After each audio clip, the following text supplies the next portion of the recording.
नमस्कार दोस्तों। आज है लेक्चर सीरीज भारतीय संविधान का लेक्चर सीरीज 4। यदि आप लोग चैनल पर पहली बार विजिट कर रहे हैं तो चैनल को सब्सक्राइब कर ले। चलिए आज हम लोग शुरू करते हैं। आज हम लोग पढ़ेंगे उपराष्ट्रपति के बारे में।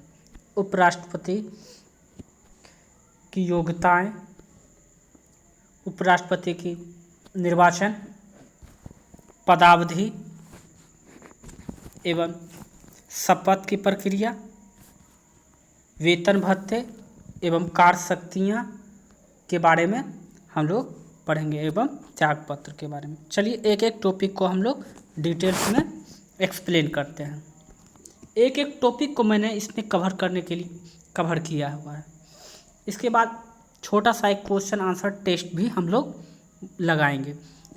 इसको दो पार्ट में हम लोगों ने बांट दिया है, उपराष्ट्रपति और दूसरा पार्ट होगा क्वेश्चन आंसर टेस्ट। इसमें मैंने हर टॉपिक को बहुत अच्छे तरीके से कवर किया हुआ है। चलिए एक एक टॉपिक को हम लोग डील करते हैं। सबसे पहली बात, उपराष्ट्रपति। उपराष्ट्रपति होता है, उपराष्ट्रपति का भारतीय संविधान में कौन सा स्थान है? भारतीय संवैधानिक व्यवस्था में संविधान के पदों की वरीयता की क्रम में अगर देखा जाए तो भारत का सबसे सर्वोच्च होता है राष्ट्रपति, और राष्ट्रपति के बाद आते हैं उपराष्ट्रपति, यानी वाइस प्रेसिडेंट को दिया गया है।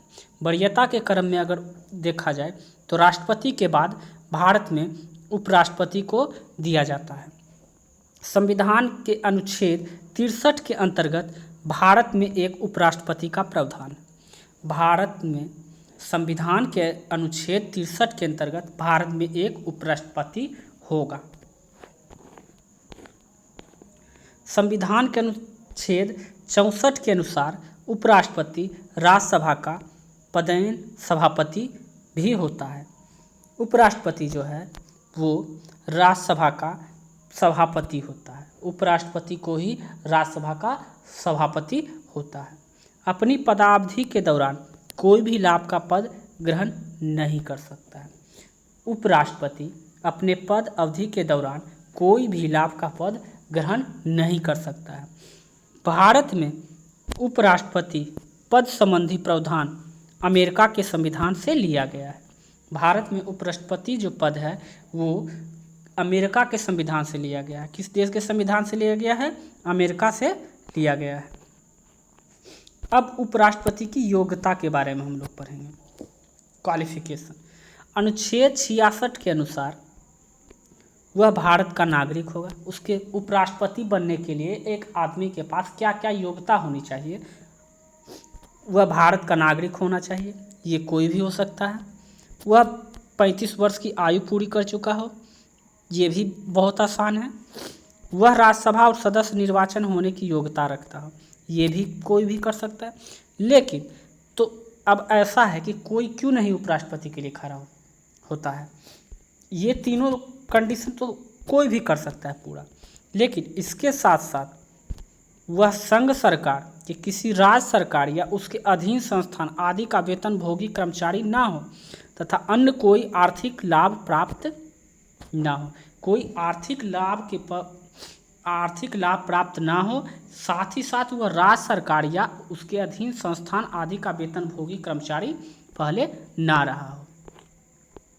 वह संसद के किसी सदन या विधानमंडल का सदस्य ना हो। यदि उपराष्ट्रपति निर्वाचन होते समय किसी के सदस्य हो तो निर्वाचन के पश्चात वह पद रिक्त समझा जाता है। अब जमानत राशि की बात है। जमानत राशि होता क्या है? उपराष्ट्रपति के चुनाव लड़ने के लिए भारतीय रिजर्व बैंक के पास 15,000 रुपया जमानत राशि के रूप में जमा करना अनिवार्य होता है। मूल संविधान में यह व्यवस्था की गई थी कि उपराष्ट्रपति का निर्वाचन संसद के दोनों सदनों के संयुक्त बैठक के द्वारा होगा। इस व्यवस्था को 11वें संविधान संशोधन अधिनियम 1961 के द्वारा हटा दिया गया। पहले क्या था? उपराष्ट्रपति का चुनाव जो होता था संसद के दोनों संयुक्त बैठक के द्वारा कर लिया जाता था, लेकिन 11वें संविधान संशोधन अधिनियम 1961 के अनुसार यह प्रावधान समाप्त कर दिया गया। उपराष्ट्रपति का निर्वाचन। उपराष्ट्रपति का निर्वाचन। अब उपराष्ट्रपति का निर्वाचन किस प्रक्रिया द्वारा होता है? अनुच्छेद 66 के अनुसार उपराष्ट्रपति का निर्वाचन निर्वाचन मंडल द्वारा किया जाता है। उपराष्ट्रपति का जो निर्वाचन की प्रक्रिया है वो निर्वाचन मंडल के द्वारा ही किया जाएगा। उपराष्ट्रपति पद के प्रत्याशी का नाम 20 प्रस्तावित और 20 अनुमोदित अनिवार्य है। उपराष्ट्रपति के चुनाव लड़ने के लिए योग्यता क्या होनी चाहिए? वह भारत का नागरिक हो, वह 35 वर्ष की आयु पूर्ण कर चुका हो, वह कोई लाभ का पद पर नहीं हो, और साथ ही साथ 20 प्रस्तावित और 20 अनुमोदित अनिवार्य है। उसके उपराष्ट्रपति पद के प्रत्याशी के नाम 20 प्रस्तावित और 20 अनुमोदित पर एक उसका प्रस्ताव रहना चाहिए, तभी जाके वह उपराष्ट्रपति के चुनाव पर लड़ सकता है। जैसे राष्ट्रपति के लिए है 5 प्रस्तावित और 50 अनुमोदित, उसी प्रकार उपराष्ट्रपति के लिए क्या अनिवार्य है? 50 प्रस्तावित और 20 अनुमोदित, तभी वह योग्य होगा। उपराष्ट्रपति का निर्वाचन गुप्त मतदान प्रणाली के माध्यम से आनुपातिक प्रतिनिधित्व प्रणाली के अनुसार एकल संक्रमणीय मत प्रणाली द्वारा होता है। उपराष्ट्रपति का निर्वाचन मंडल से संसद के दोनों सदन, इसमें उपराष्ट्रपति के चुनाव में अब भाग कौन कौन लेते हैं? तो उपराष्ट्रपति के चुनाव मंडल में संसद के दोनों सदन यानी राज्यसभा और लोकसभा, सभी निर्वाचित एवं मनोनीत दोनों सदस्य, इसमें क्या है? निर्वाचित भी राज्यसभा और लोकसभा के और मनोनीत दोनों भाग लेते हैं। राज्य विधानसभा इसमें भाग नहीं लेता है, और इसमें राज्य विधानसभा जो है उपराष्ट्रपति के चुनाव में भाग नहीं लेता है, और जबकि राज्य विधानसभा राष्ट्रपति के चुनाव में भाग लेता है, बस उसमें मनोनीत भाग नहीं लेता है। जबकि उपराष्ट्रपति के चुनाव में निर्वाचित सदस्य राज्यसभा और लोकसभा एवं मनोनीत दोनों सदस्य सम्मिलित होते हैं, और राज्य विधानसभा इसमें भाग नहीं लेता है। साथ ही राज्य विधान परिषद, अगर राज्य विधान परिषद की बात करें तो ये किसी के भी चुनाव में भाग नहीं लेता है, चाहे वो राष्ट्रपति की चुनाव हो या उपराष्ट्रपति के चुनाव हो। राज्य विधान परिषद किसी भी चुनाव में भाग नहीं लेता है। उपराष्ट्रपति की पदावधि, उपराष्ट्रपति की पदावधि के बारे में बात करेंगे। अनुच्छेद 67 के अनुसार कहा गया उपराष्ट्रपति का कार्यकाल 5 वर्ष का होगा, किंतु कार्यकाल समाप्त पूर्व से अपना त्यागपत्र या संबोधन करके त्यागपत्र दे सकते हैं। यदि राज्यसभा सभी सदस्यों के बहुमत से पद से हटाने का प्रस्ताव पारित कर दे और लोकसभा उसे स्वीकार कर ले तो उपराष्ट्रपति को अपना पद छोड़ना होगा। इसके लिए लोकसभा में साधारण बहुमत की आवश्यकता होगी। प्रस्ताव तब तक पेश नहीं होगा जब तक उपराष्ट्रपति को उसकी सूचना 14 दिन पूर्व ना दी गई हो। उपराष्ट्रपति पद को हटाने की संबंधी प्रक्रिया का कोई प्रावधान संविधान में नहीं दिया गया है। उपराष्ट्रपति पद के हटाने का प्रावधान हमारे संविधान में वर्णित नहीं है, लेकिन उपराष्ट्रपति हटाने की प्रक्रिया केवल राज्यसभा में ही रखी जा सकती है। उपराष्ट्रपति पद की हटाने की प्रक्रिया सिर्फ राज्यसभा में ही रखा जा सकता है। इस पद पर कितनी बार कोई निर्वाचित हो सकता है, इसका जिक्र हमारे संविधान में नहीं है कि एक प्रत्याशी कितनी बार उपराष्ट्रपति बन सकता है, इसका कोई जिक्र नहीं है। वो चाहे जितनी बार भी हो उपराष्ट्रपति के पद पर निर्वाचन कर सकता है। डॉक्टर एस राधाकृष्णन और तथा डॉक्टर हामिद अंसारी को ही अभी तक भारत के 2 बार उपराष्ट्रपति बनने का अवसर प्राप्त हुआ है। संविधान में कार्यवाहक उपराष्ट्रपति का कोई प्रावधान होगा। संविधान में कार्यवाहक उपराष्ट्रपति का कोई प्रावधान होगा। राष्ट्रपति के निर्वाचन के समान ही उपराष्ट्रपति के निर्वाचन संबंधी विवाद का अधिकार सिर्फ और सिर्फ उच्चतम न्यायालय को प्राप्त है। राष्ट्रपति के निर्वाचन के ही समान ही उपराष्ट्रपति के निर्वाचन संबंधी विवाद का अधिकार सिर्फ उच्चतम न्यायालय को ही प्राप्त है। शपथ प्रतिज्ञा, अपना पद ग्रहण करने से पहले शपथ करेगा और अपना हस्ताक्षर करेगा। उपराष्ट्रपति अपने शपथ ग्रहण करने से पूर्व अपनी हस्ताक्षर करेंगे और उनका शपथ होगा, मैं भारत के संविधान के प्रति सच्ची श्रद्धा और निष्ठा रखूँगा, मैं अपने पर और कर्तव्यों का निर्वाह श्रद्धापूर्वक करूँगा। उपराष्ट्रपति को शपथ की प्रक्रिया राष्ट्रपति के द्वारा या राष्ट्रपति के द्वारा नियुक्त किए हुए कोई भी व्यक्ति दिलवा सकता है। वेतन की बात की जाए, राष्ट्रपति की वेतन और भत्ते की बात। राष्ट्रपति की वेतन है, उपराष्ट्रपति राज्यसभा का पदेन सभापति होता है, अतः राज्यसभा के सभापति का वेतन ही दिया जाता है। उपराष्ट्रपति पद का कोई वेतन नहीं दिया जाता है। जो उपराष्ट्रपति होता है राज्यसभा का सभापति होता है, ये उसी का वेतन दिया जाता है, क्योंकि उपराष्ट्रपति पद का कोई भी वेतन नहीं होता है।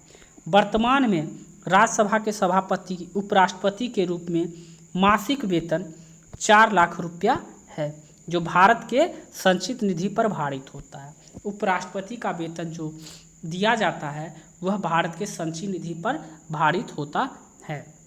पदावधि के दौरान वेतन एवं भत्ते कम नहीं किया जा सकता है। पदावधि के दौरान वेतन एवं भत्ते कम नहीं किया जा सकता है। वर्ष 1977 में उपराष्ट्रपति के लिए सेवानिवृत्ति के पश्चात पेंशन का भी प्रावधान कर दिया गया। वर्ष 1997 में उपराष्ट्रपति के लिए सेवानिवृत्ति के पश्चात पेंशन का भी प्रावधान कर दिया। कार्य एवं शक्तियाँ। अब उपराष्ट्रपति का कार्य क्या क्या है और उनकी शक्तियाँ क्या क्या है। अनुच्छेद 64 और 65 के अनुसार कार्यों का उल्लेख मिलता है। उपराष्ट्रपति राज्यसभा की बैठक की अध्यक्षता का संचालन करता है। लोकसभा की अध्यक्ष की तरह ही सभी मामलों को संबद्ध कर्तव्यों का निर्वहन करेगा।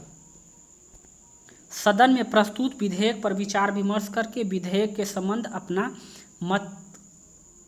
मतदान करवाना ये उपराष्ट्रपति का काम है। राज्यसभा द्वारा विधेयक पर हस्ताक्षर करना उपराष्ट्रपति का काम है, क्योंकि वो राज्यसभा का पदेन सदस्य होता है। राज्यसभा विशेष अधिकार का उल्लंघन करने पर सदस्यों को दंडित करना ये भी उपराष्ट्रपति का कार्य। सदन में प्रश्न पूछने पर अपने निर्णय देना, सदन में असंसदीय भाषा पर रोक लगाना।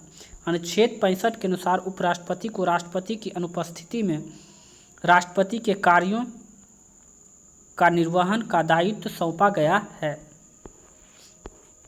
यदि राष्ट्रपति का पद मृत्यु या त्यागपत्र या महाभियोग किसी अन्य कारणों से रिक्त हो, तब तक उपराष्ट्रपति ही राष्ट्रपति के रूप में कार्य करेगा। यदि राष्ट्रपति के मृत्यु हो जाए या त्यागपत्र या महाभियोग किसी कारण से अगर राष्ट्रपति का पद रिक्त हो, तो उपराष्ट्रपति तब तक राष्ट्रपति के रूप में कार्य करेगा जब तक कोई नया राष्ट्रपति ना बन जाए। अपनी अनुपस्थिति, रुग्णता या अन्य कारण से राष्ट्रपति अपने कृत्यों का निर्वाह करने में समर्थ नहीं है, तब उपराष्ट्रपति कृत्यों का संवहन तब तक करेगा जब तक राष्ट्रपति अपना पुनः कार्य प्रारंभ ना कर दे। संविधान में यह उल्लेखित नहीं है कि अपने कार्य करने में कब समर्थ नहीं है। डॉक्टर राजेंद्र प्रसाद 1960 में 15 दिनों के लिए विदेश यात्रा के दौरान उपराष्ट्रपति राधाकृष्णन द्वारा संपादित किया गया था, जो राष्ट्रपति के रूप में निर्वाह किए थे। जब उपराष्ट्रपति राष्ट्रपति के रूप में कार्य करता है तो समस्त शक्तियां, विशेषाधिकार प्राप्त होता है राष्ट्रपति की तरह। भारत में उपराष्ट्रपति केवल अस्थायी रूप से राष्ट्रपति का पद धारण कर सकता है। भारत में जो उपराष्ट्रपति है केवल अस्थायी रूप में राष्ट्रपति का पद धारण कर सकता है। राष्ट्रपति उपराष्ट्रपति की अनुपस्थिति में भारत के मुख्य न्यायाधीश राष्ट्रपति के रूप में कार्य करता है। अगर भारत के राष्ट्रपति और उपराष्ट्रपति दोनों अनुपस्थित हो तो भारत के मुख्य न्यायाधीश जो होंगे वही राष्ट्रपति के रूप में कार्य करेंगे। अगर मुख्य न्यायाधीश की भी अनुपस्थिति, राष्ट्रपति, उपराष्ट्रपति और मुख्य न्यायाधीश भी मौजूद ना हो तो सर्वोच्च न्यायालय के वरिष्ठ न्यायाधीश राष्ट्रपति के रूप में कार्य करेगा। यदि आपको यह वीडियो अच्छा लगा हो, हेल्पफुल लगा हो तो चैनल को सब्सक्राइब करें के बेल आइकन को दबाना ना भूलें ताकि जब भी कोई न्यू वीडियो अपलोड हो उसका नोटिफिकेशन सबसे पहले आपको पहुंचे। जय हिंद।